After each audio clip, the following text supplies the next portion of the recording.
my intro now. I gotta figure out a way to come in these videos. Friday's workout, day 5.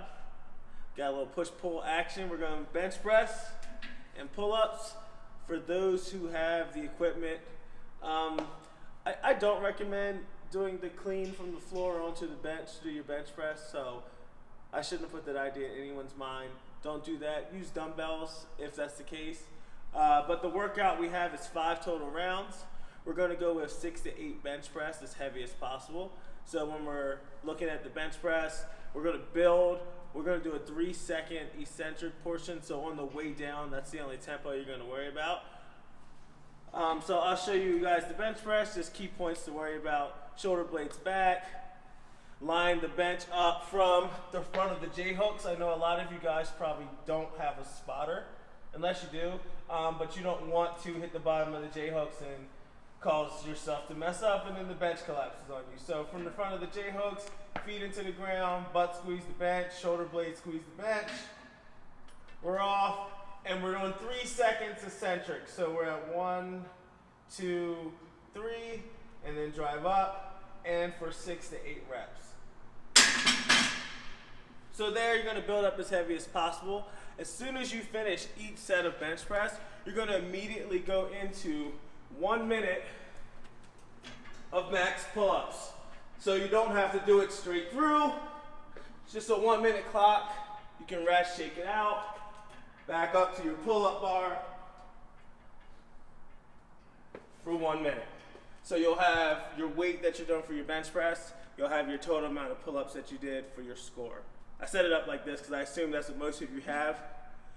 Just straddle the bench, do your pull-ups from there. If you need to, tuck your knees. I have fairly long arms and I still didn't hit it. 6 to 8 bench, immediately into 1 minute of pull-ups, rest 2 minutes, as heavy as possible. All right, so next part, afterwards, part B, you could probably make do with a single dumbbell or 2. You're gonna go with 12 to 15 single arm dumbbell bench press.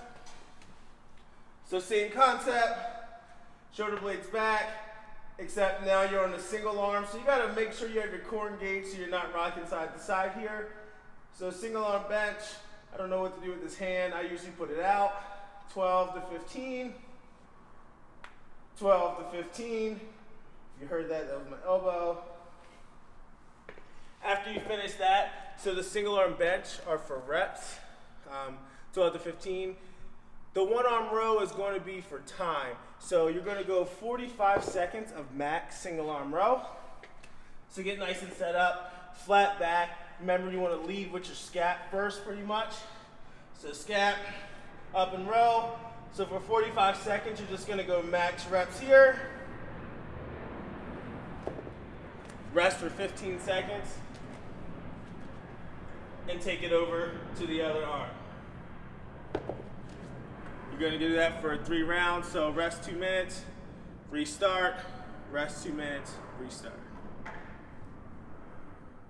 All right, and part C, we have a little core work for you guys. We know summertime's coming up, so we have a 10-minute EMOM of plank and Russian twist. So minute 1, you're going to go into your plank, 45 seconds to 55 seconds, whatever you can handle. You got 5 rounds of it, but no reason to run it over the minute. So we're gonna plank on our elbows.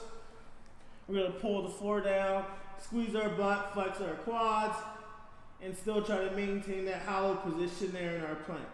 After we finish, minute number 2, we're gonna go into our plate Russian twist. So you can either go in your seated position, a little further back than you probably would in the car, but seated position, knees slightly bent, and you're gonna rotate pretty much your chest from side to side. So touch the ground, fully rotate your chest. If you wanna make it harder, take your feet off the ground and rotate.